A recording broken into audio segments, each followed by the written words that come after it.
But first, you'd think that the appointment of former Coalition Finance Minister Matthias Cormann to head the OECD would have meant that the world's main economic advice agency would be better informed about Australia and lecture us less, especially on climate policy. After all, Cormann was a senior frontbencher of a government that abolished the carbon tax because it was socialism masquerading as environmentalism, and sought to abolish various green banks, Clean Energy Finance Corporation and the Australian Renewable Energy Agency as well, because projects should be funded on their financial merit, not because of the basis of green ideology. But it looks like the shift from Perth to Paris has been bigger than just geography, with Cormann now releasing overnight via the OECD its country survey for Australia, and 8 of the 65 pages in it are devoted to emissions reduction, even though climate policies have invariably meant higher costs, heavier taxes and more regulation, all the things the OECD is supposed to be against. Interestingly, the OECD's last country survey for China, released 2 years ago, devoted just 5 of 76 pages to the environment, mostly about improving air quality, with emissions hardly ever mentioned, which is a bit odd given China produces almost 30% of global emissions compared to just over 1% for Australia. 30% as opposed to just over 1%. And the OECD's last country survey for the United States, released last year, devoted just 5 of 59 pages to the environment, mostly congratulating America for getting emissions down, even though America is 14% of global emissions, and actually reduced emissions nowhere near as fast as Australia. That's right, let's have a look at the graph.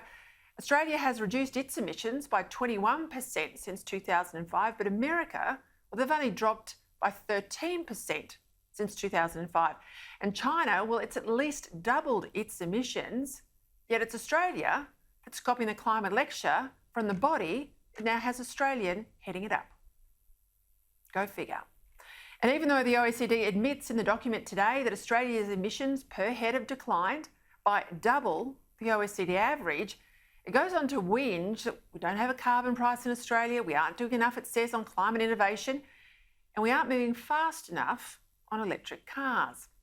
It admits that thanks to our coal-based power supply and the importance of resources and agriculture to our economy, Australia faces, and I quote, a more challenging decarbonisation task than other countries, before claiming, without giving any details or evidence, that there are, quote, significant economic benefits from a quicker pace of emissions reductions.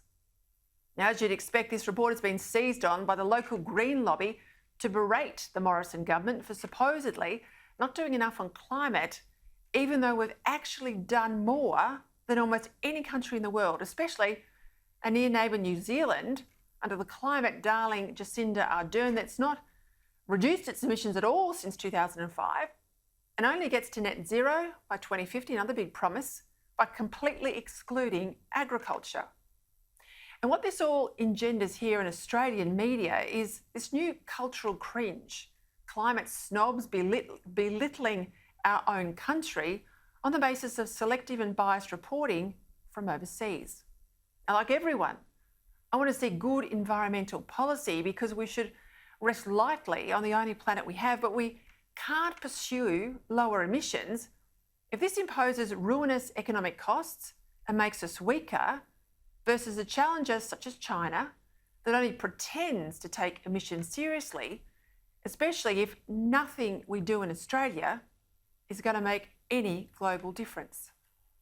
The basic problem with climate policy in this country is it's all about wind and solar, but we need electricity 24/7, not just when the wind blows and the sun shines. We don't use fossil fuels because we're enamoured with them. We use them because they're reliable, they're not intermittent, and no amount of blather about cheap renewables and how cheap renewables are becoming can change the fact that renewables can't keep the lights on, especially for heavy industry. It's time we stop obsessing about our emissions but not others. And if the Morrison government wants to improve its emissions credentials, there's one policy that's crying out to be adopted. End the ban on nuclear, because nuclear remains the one proven emissions-free way to generate baseload power. If we want to be an economy and not just have a clean environment, then we must have reliable baseload. Nuclear, end the prohibition, end of story.